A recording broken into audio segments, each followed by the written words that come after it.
Blog Talk Radio.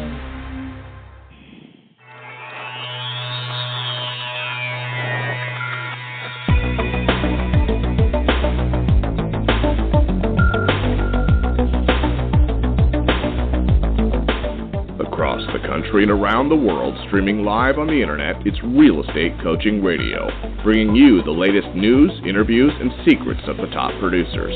Hosted by award-winning real estate coaches, Tim and Julie Harris. Welcome back, everyone. This is Real Estate Coaching Radio with Tim and Julie Harris. So, listen, we're not going to waste a lot of time today on the preamble because we have a very special guest for today's radio show, someone who is one of Julie's personal coaching clients. We interviewed him, maybe a few months ago, and the feedback after his interview was pretty extraordinary. And I have to say that it's the only superstar interview that actually caused me to shed a few tears during the interview because he said some things that I wasn't expecting. And he and I were talking a little bit prior to today's radio show about some of the reasons that his his superstar interview had resonated with so many agents across the country. And I think it's really because Bill Byrd, today's special guest, tells the truth. And he's willing to, frankly, he's willing to lay it all on the line so you guys can understand what it really takes to be successful in the real estate business. So without any further delay, Bill, welcome back to the radio show. Thank you. Thank you, Tim. So, Bill, let them have a little bit of information on you in terms of just how they can get hold of you, what brokerage you're with, your phone number, and all that good stuff. So listen, guys, I'm not going to ask this question of Bill again. You want to write down his contact information right now. Bill was inundated with calls and emails after the superstar interview we did. So for those of you who will want to contact Bill after today's radio show, please write his information down now. Go ahead, Bill. My name is Bill Byrd. I'm with Century 21 North Bay Alliance, Marin County. My phone number is 415-559-5660, and my email address is byrderei@gmail.com. So, Bill, you and I were chatting a bit before the start of today's radio show, and you said that after the superstar interview we did, you were overwhelmed, you said, or you were surprised by the number of agents, and especially in Marin County, California, that were asking you questions or, asking for some advice and whatnot. What were the typical questions that these folks were asking you? What is it that you were surprised by that they were asking you? I would say there were really three questions that I was really surprised by. One was, first of all, how many people heard it, and then they called me and congratulated me and told me that my story had really given them inspiration to dig down deeper and cold call and produce. The first question was about absorption rates. I'm pretty shocked about how many people that have been in the industry and they just don't use that tool, and they really didn't realize how you calculated one. And if you have MLS, it only takes you about 60 seconds to do. Then the next one was how many people don't call expireds. I can tell that there's a lot of people that do call expireds now because if I don't call them at 8:30, someone else is calling them at 9 o'clock, which Julie and I have learned over the last 90 days.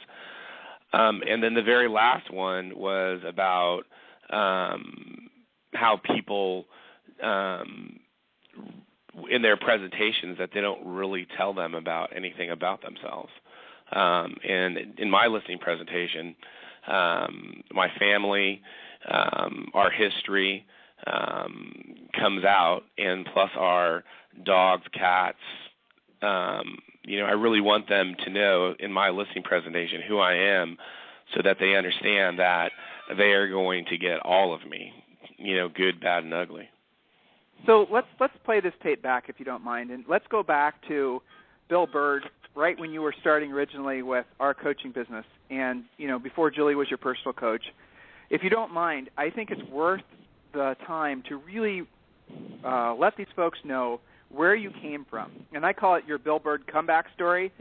And I'm asking you to share this again, even though it was highly emotional and it is something that's very personal because, and I asked you prior to the radio show, so I know you're willing to do it. I wouldn't be doing it and embarrassing you if you didn't want to, so I know you're going to say yes. But, guys, the reason I'm asking him to do this again is because, A, many of you are in the same position that he was in. In other words, you're still trying to figure out what to do with your own businesses and personal lives. You're trying to figure out basically how to write your own comeback story. And so, you know what? I want you to listen directly from Bill, and you'll be surprised how far he's come, because guess what, guys? He's now the #1 Century 21 agent in Marin County, one of the, I would say, A, most beautiful areas of the country, and B, very expensive, and C, highly competitive. And in a relatively short period of time, he went from, I would say, less than zero to his level of success. So, Bill, if you don't mind. No. About 3.5 years ago, we had lost everything. I mean, everything. All the houses, all the money. We had the IRS after us. I had bad partners. And we had nothing. When I saw my children, we could not give them snacks, because if we gave them a snack, there was nothing for dinner. I mean, we applied for financial aid and we didn't get it. Every time I applied for a job, I was either told I was too old or too experienced, which is the same thing as saying that you're too old, or they just didn't want to give me the job. Anyway, I mean, we had nothing. And I had my real estate license, and that was it. And I heard one of Julie's calls, and it was about short sales and foreclosures. And so I went to my wife, and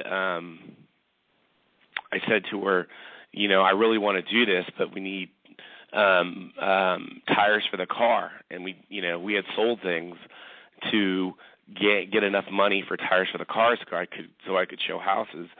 And I told her I really wanted to do this. It was $400, and Julie had made a deal with me.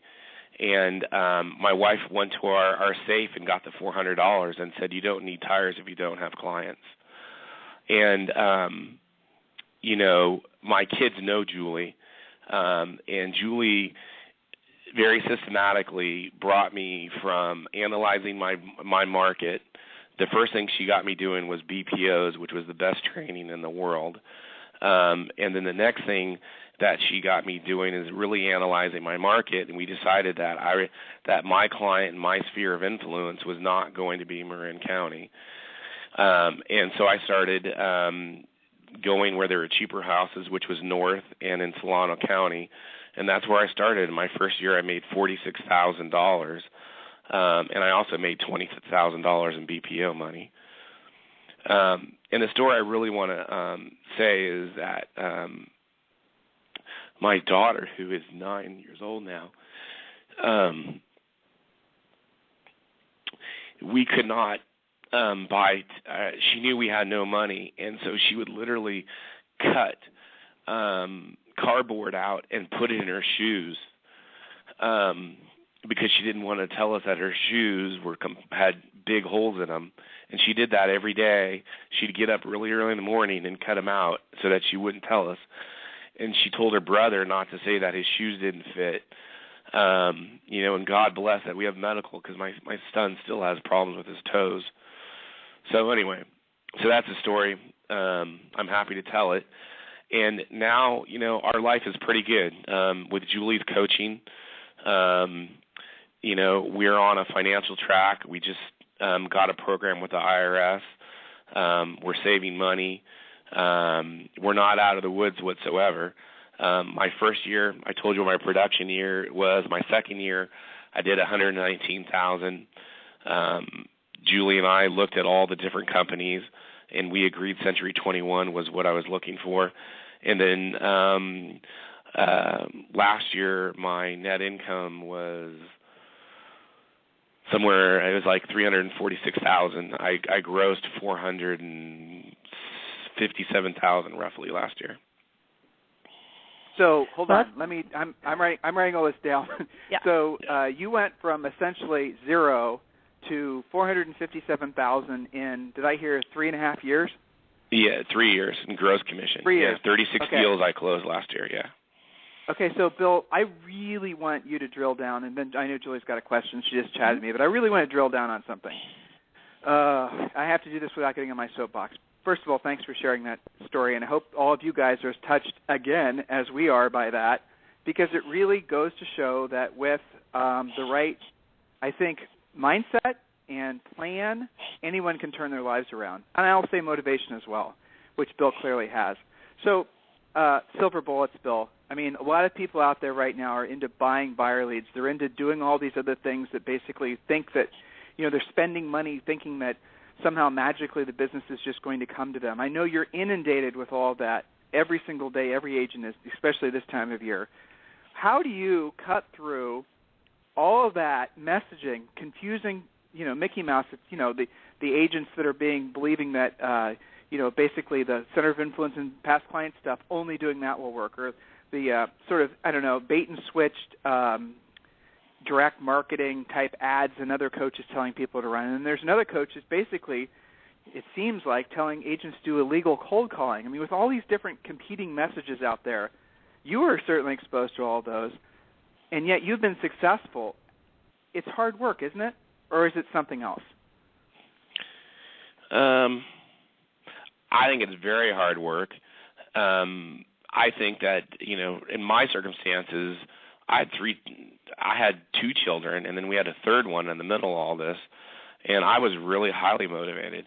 I am constantly inundated with all that stuff that you'll talk about. And Zillow and Trulia and Realtors.com are kind of my pet investigatives. I'm not going to say that I don't think they don't have their place. But, the thing I really have learned is to do what my coaches tell me to do and not argue with it. Julie and I have this one particular marketing item that will remain nameless that we have a bet on.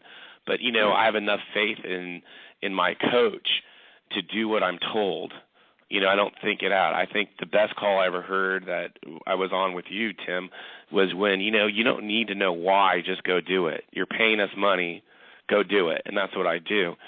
The other thing I think is all these other marketing things, you really need to pay attention to the NAR, National Association of Realtors, because they have all the stats. On internet leads, there is less than a 5% chance they're going to use a realtor from the internet. It doesn't matter whether it's your listing or not. For listing, it clearly shows it's less than a 2% chance that you're going to get a listing from the internet.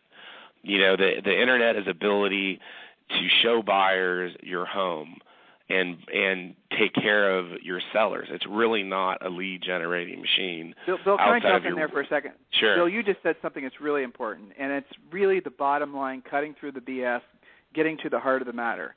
Please listen to what Bill just said. He gave you actual numbers from the National Association of Realtors, which obviously we're huge advocates of.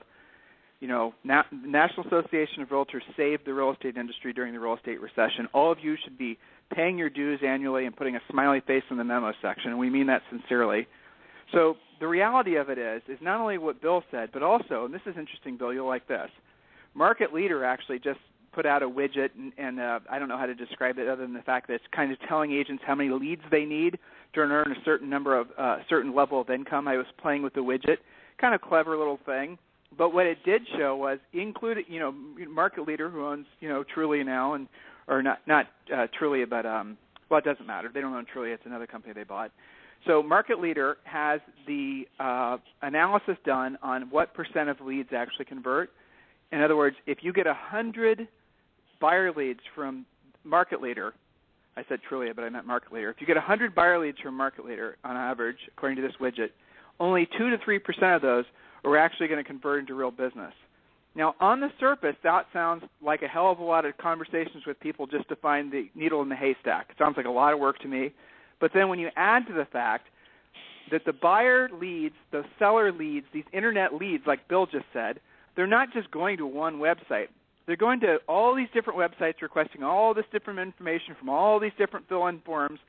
All that different information is then those being sold to realtors as leads, And so your leads are not exclusive is what I'm getting at. Your leads are the same leads that are being sold to dozens of other realtors.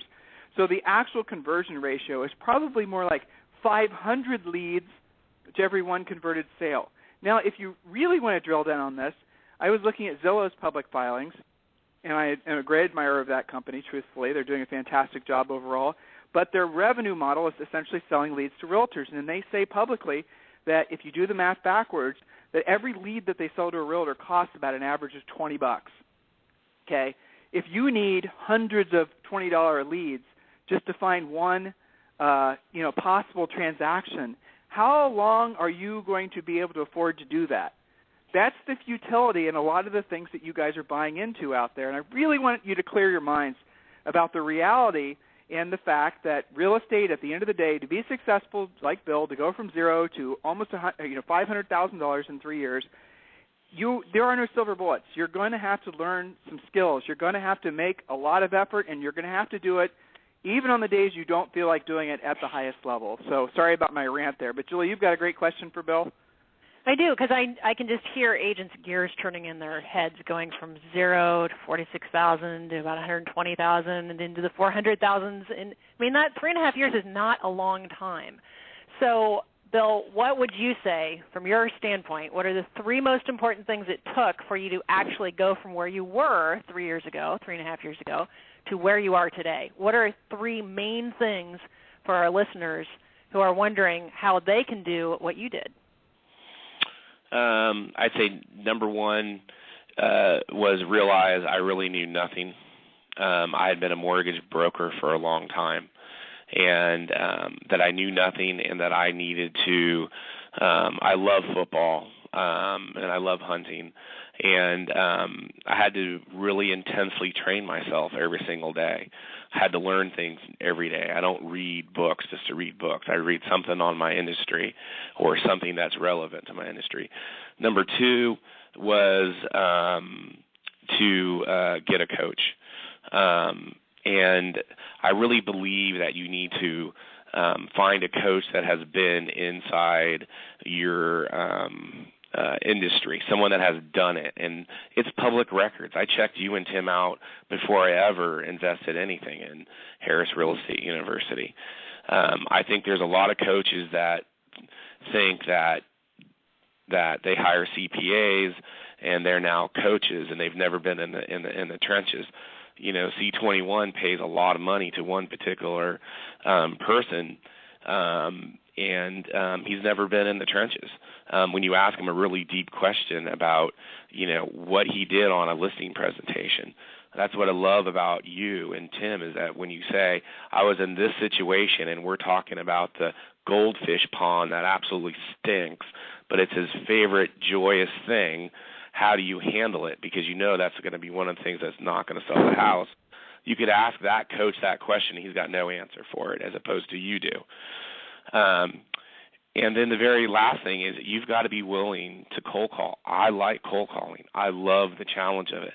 I love the first 30 seconds of that indecision of, is this person going to continue the conversation or not continue the conversation? And then I think there's a 4th thing is there, that you absolutely need to go to every situation and understand that you are here to be of selfless service to them, and do not think about your money. Do not think about your commission. It should not even be a factor. Should not cross your mind at all. You are 100% of service to that person, no matter what they need. Very well put. And, I think your heart comes out in it. And we always say, if you're not making the money that you need to be making for yourself and your family, it's because you haven't figured out how to help enough people at a high enough level. And I think you're a great example of that.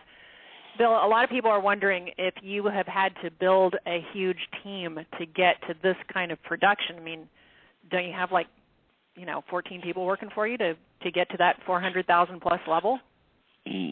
No. For the first, let's call it 2.7 years, I had nobody helping me, and it was a lot of late nights.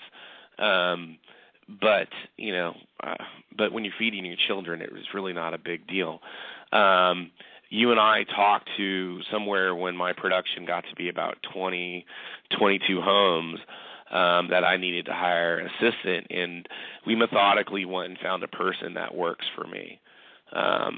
You know, I'm an alcoholic. I'm sober, and I'm very spiritual, and that was a very important aspect. And with your help, I found a person that does everything that I can't do. I am very organized in sales and marketing, but I don't really enjoy the back half of this business that much. You know, I don't. I'm good at the negotiating part, but once the contract's done, I really want someone else to handle the paperwork. Well, so you must be pretty serious about your schedule doing this kind of production without having an army of minions around you. You have a great assistant. You always, you know, you speak very highly of her. How do you handle your daily schedule? Well, my daily schedule really is run by my assistant. Her name's Amber. And we window the days. Now, those windows are not always perfect, but I know that between 8:30 and 9:30, I'm going to go ahead and cold call expireds, and then I'll return my calls after 9:30. And then we'll move on to notices of default. And then we'll move on to the homes that actually have auction dates. I'll get in the car and we'll drive around and drop off the packages to the houses, or sometimes Amber does it. There's a whole system to it which you and I have developed, and you know it does work. And you just have to be organized about your day. But at the same time, you need to understand that when you have an offer come in, or you have a buyer that says, I want to see this house today, well, that's the priority. Makes sense. Well, so, you know, going to this level of production has also made you number one in your company, Century 21. Correct. What has that done for your confidence level, for your business, for your presentation? How has that changed how you're going about things? Because I know that's affected you a lot in your daily operations. Yeah, I got to say, when you say that, I'm really uncomfortable with that, because so humble. I don't, you know, I don't feel that. You know, I don't know that it's changed anything really, other than it's really nice to have the recognition. The awards were really nice. They paid for me to go to the awards banquet. It was nice meeting the president of Century 21, but you know, I really try not to use number one too much in my presentation. In my area, everyone's number one in something, and you know, the award that I value the most was Century 21 has a service award, and they sent out a customer survey, and I'm basically 100% on that, and that to me is the biggest award, is that my clients are happy and they refer clients. And the thing that I really want to say about that is, at Century 21, I met the number one producer last year, did $5.5 million in gross commissions. She did 362 or 382 transactions. And I went up to her and I asked her how she did it, and she's all, well, every single year I get at least 150 to 160 referrals from my past clients, and a lot of times I double in both of those. And so that was really, really inspiring. So I believe that we should all focus on customer service and not so much number one. And don't get me wrong, I want to make the money. I mean, I definitely owe it to my children. But at the same time, I want to make sure that I do a good service for my clients, and when they're done, I want to feel good about it before I take that check. Bill, was that Marty Rodriguez that you talked to at the awards banquet? Yes. Yeah, Marty is a superstar of ours. I don't know if you actually know that. So yeah, she's actually no, not at all. So she's one of our superstars. So yeah, there you go. Well, Tim, I'm using that. Yeah, there you go.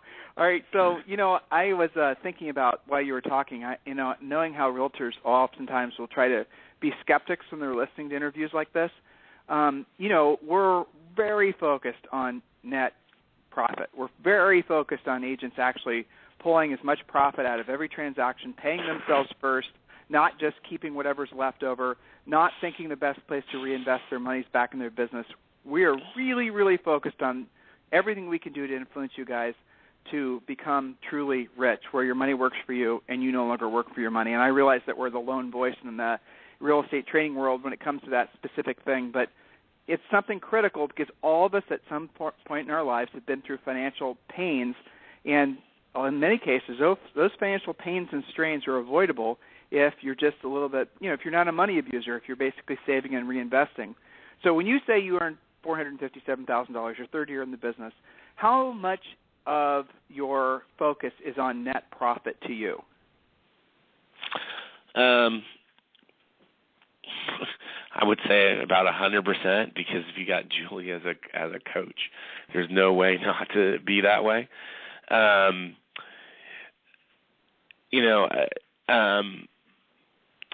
don't know that I'm a great example because we came in with a huge tax liability.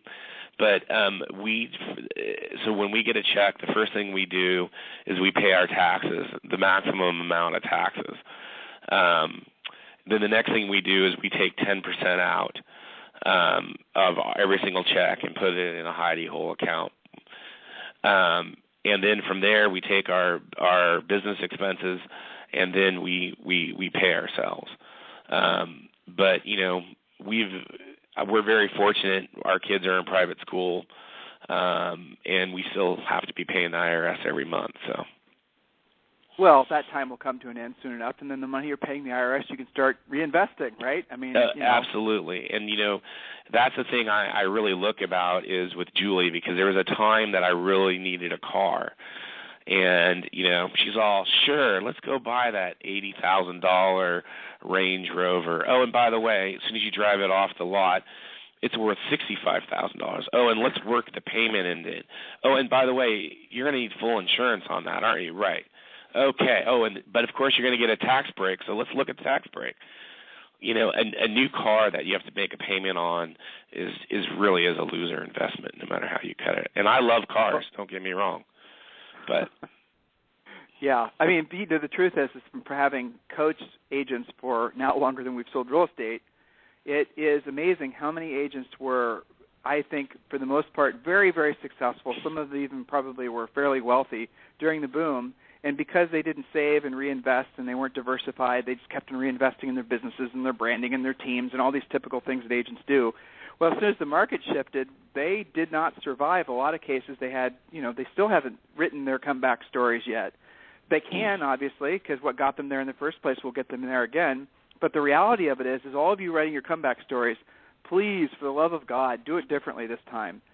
I was doing an interview with real estate rock stars recently, and the question came up about, so if you had to do it all over again, those of you who made a lot of money in the boom, what's the one thing you'd do differently? And the answer obviously is, well, I would have saved more money. So guys, listen, there's no doubt we're at the beginning stages of another 7 to 10 year real estate boom. I did not say bubble. I said boom. In other words, it's going to be ever increasing year after year, more positive than negative, a normal recovering market.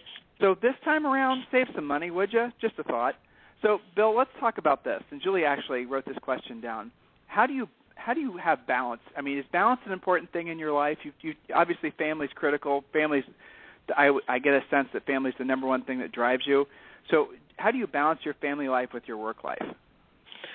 I schedule it. I mean, I just schedule it. I just do it. And then, the thing that I really want my daughters to get is that they need to judge a man by their actions. And the only way they're going to learn that is by my example.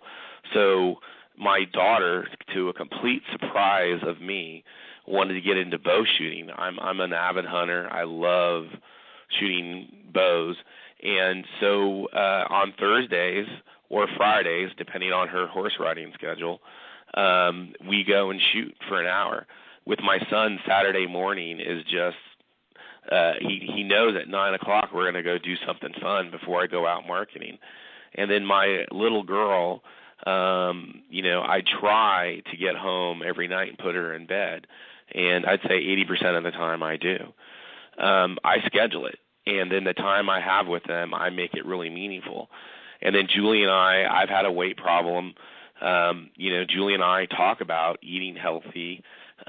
She can tell when I have too much coffee because she knows I'm anxious on the call, and you just really apply it. Then the other thing is I really I'm spiritual. I pray to God for guidance on what I should be doing, which seems to be always to help other people no matter what I do. So. You mentioned that a few times on the call. That's obviously a founding ethos of our business, is always be focused on being of service. The amazing thing is, and you definitely, resonate this energy, as we hopefully do as well. The fact is that if you approach every conversation, every interaction, especially when you're, just really anything in life, with the mindset that I am here to serve others, how can I be of service to you? You know what's amazing about that prominent thought, that dominant thought, is that the fear, the ego, the what am I going to say next, all that Mickey Mouse melts away, because if you're truly engaged with listening to what the person's going to say to you, and how you can be of service, not just thinking about what you're going to say next, or not just thinking about your fancy real estate script, or not just thinking about your commission, but seriously listening to how the person is expressing themselves, what are they saying, what are they not saying, how you can be of service to them. In other words, guys, by being present in the conversation with folks matters, because it really puts you in a position to be of service to them and to receive the benefit of being of service to them. So, Bill, I know that resonates with you. Is there what comes to mind as I was saying that? Well, two things really come to mind. One is that I think the greatest thing, and I'm a huge Dale Carnegie fan, and I like Tom Hopkins, and I love the book called Personality Plus. But the thing that I've really learned is by being focused on being in service, I actually hear what they say. So all these skills and all these scripts that I've memorized, they actually come to play, because, a script is a script, but really there's an answer in the script to help them. You just need to be hearing what they're saying so you can pull upon your resources and your knowledge to make that happen. And I really want to talk about this listing that I just got. We completely managed. It was two brothers. They got along pretty well. They inherited the house. One brother wanted to sell, one didn't. So Amber pretty much managed getting the paint, the decorator, everything we do on a listing to them. And, they were so shocked that we were of service to them. But during the listing presentation, they literally asked us what we were going to do for them. And I just genuinely told them this is everything that we do. And they gave us the listing, and they listed 5 other agents. Now, I guarantee that I listed this house higher than other people, because most people don't look at the absorption rate. And there's less than 0.9 months worth of inventory in Marin, so whatever you price is pretty much going to sell as long as it's a quality product, right? But anyway, my point was they got what total service was. We got multiple offers. The house has only been on the market 16 hours, and I definitely got the highest and best. We're at least $15,000 over what it's worth, and they have listened to me, and they have never once found an objection to anything I've said. It's been a very nice transaction. Plus, they know that there's going to be some issues on inspections, and they're ready to deal with that. And it all came from that selfless service that I'm here to be of service to you. Well, you said two things there, and I want to kind of make sure that everyone's listening and paying attention to really the takeaways on that. First of all, he said scripts. Now, a lot of you who have not been properly trained before, you're going to recoil at the idea of using somebody else's script. So here's another thing that we want all of you to understand. We want you to use our scripts, but we want you to internalize them, not memorize them, and then personalize them. Because the idea of just essentially using somebody's script verbatim, it just doesn't work. It doesn't work for every reason, but it doesn't work for the most part because they're not your words. So don't worry about memorizing our scripts. Internalize our scripts, like what Bill said, and then personalize our scripts to be a match for your particular market or your particular demographic. I mean, if you're in Texas, you're going to say y'all. If you're in New York, you're going to say yes, ma'am, no, sir. I mean, it is that type of thinking that I want all of you guys to apply. Some of you just believe that unless you actually, use the scripts exactly that you will not succeed. Well, using the scripts exactly is often the reason why you won't succeed, because you come off as being fake. And the other thing I really listened to Bill talk about again is the mindset of service. Try that. Experiment with that. If the reason that you haven't been doing any direct lead generation yourself, and you've been essentially in the buying buyer leads hamster wheel or buying any kind of leads, is because you are fearful of what happens by directly going after buyers and sellers, start with the mindset shift of, I'm going to be of service to the next person I speak with. Have that be your dominant thought, not the tension, not the fear, not the sales anxiety, not the what am I going to say next, not the typical garbage that's out there. Literally write down on a piece of paper in front of you so you can stare at it, how can I be of service to you? You can say that to folks, and then feel it by listening to what they're saying, by being in the moment with them when you're talking with them. You can tell, listening to Bill, that he's like that. He's just naturally become like that after practicing it and realizing that it works and realizing that's his truest self. All of you guys can do the exact same thing. So, Julie, you had a question? Well, so, Bill, you've come so far in the past 3.5 years on so many levels. Where do you see yourself in the next 3.5 years? That's funny. That's our where I really see myself is having a self-sustaining, sustainable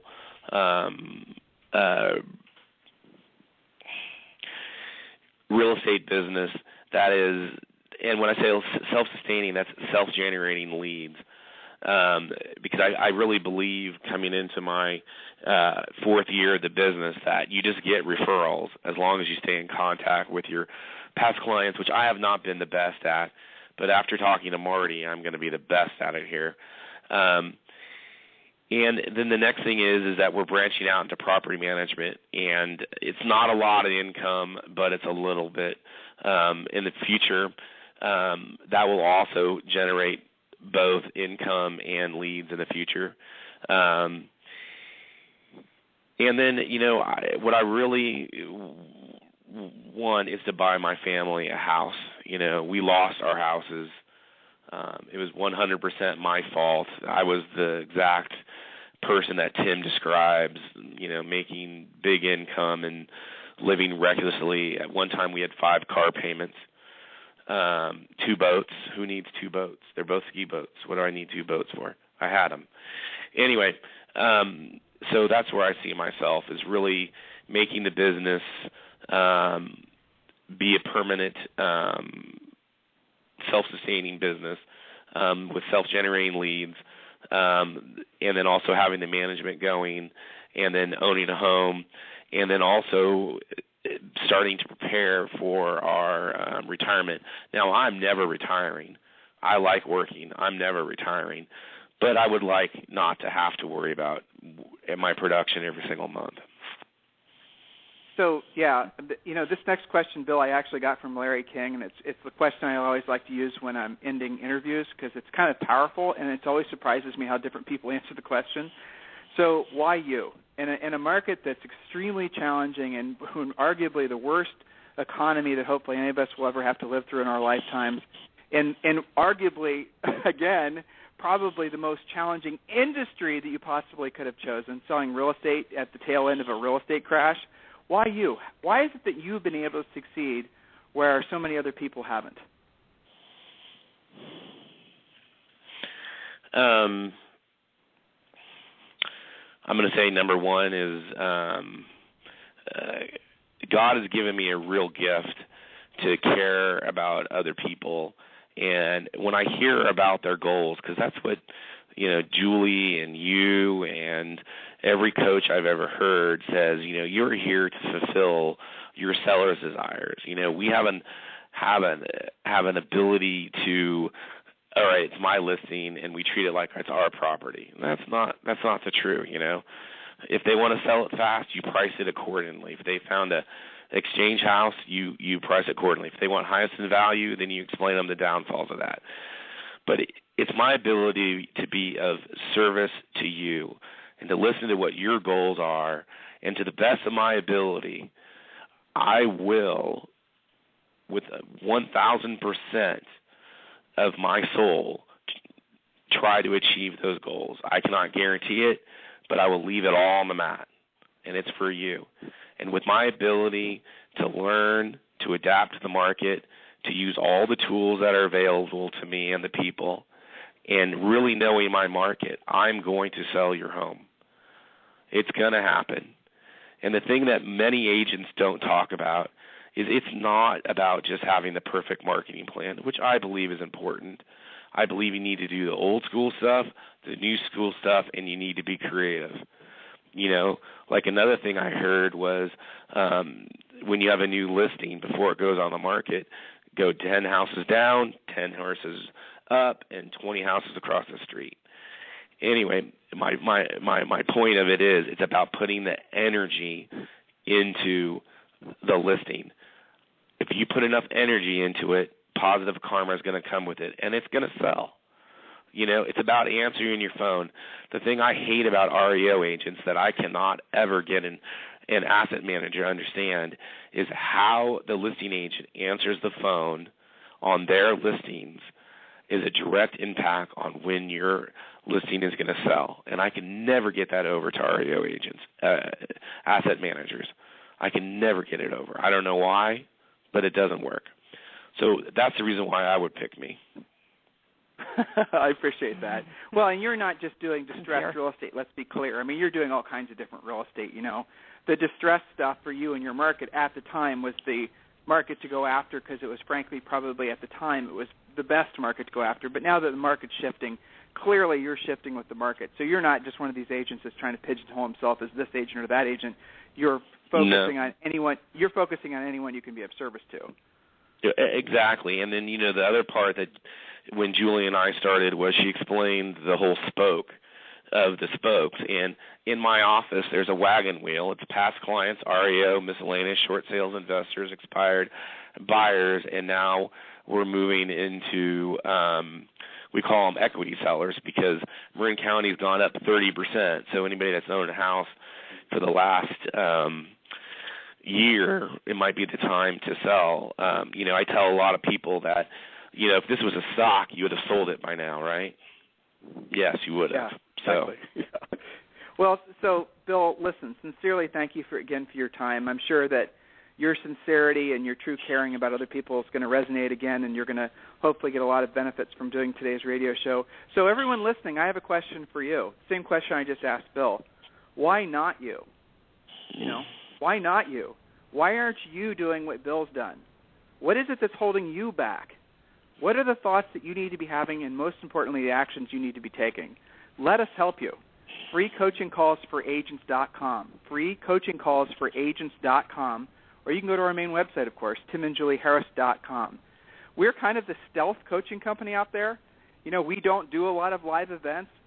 I'll be honest with you, the reason we don't do a lot of live events is because the live events are almost always sponsored by some big box broker. And then when you're chosen to do one of those live events, sometimes they ask you to pay to speak, but other times they want you to speak to a specific agenda.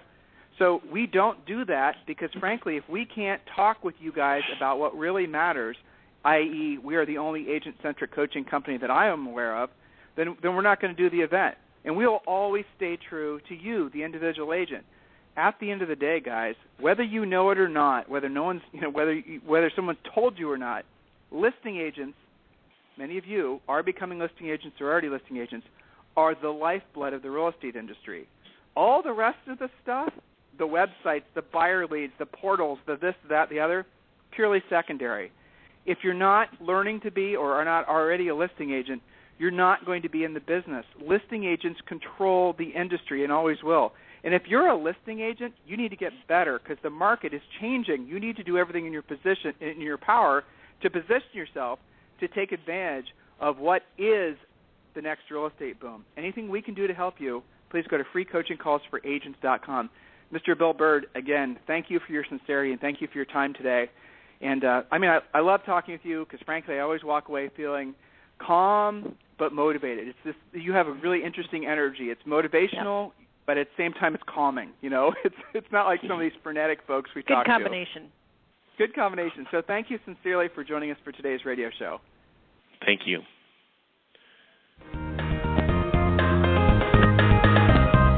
This program has been a presentation by Tim and Julie Harris, Real Estate Coaching. For more information on our real estate coaching and training programs, visit our website at timandjulieharris.com. Remember to tune in weekdays at noon for upcoming shows, and until next time, thank you for listening to Real Estate Coaching Radio with Tim and Julie Harris.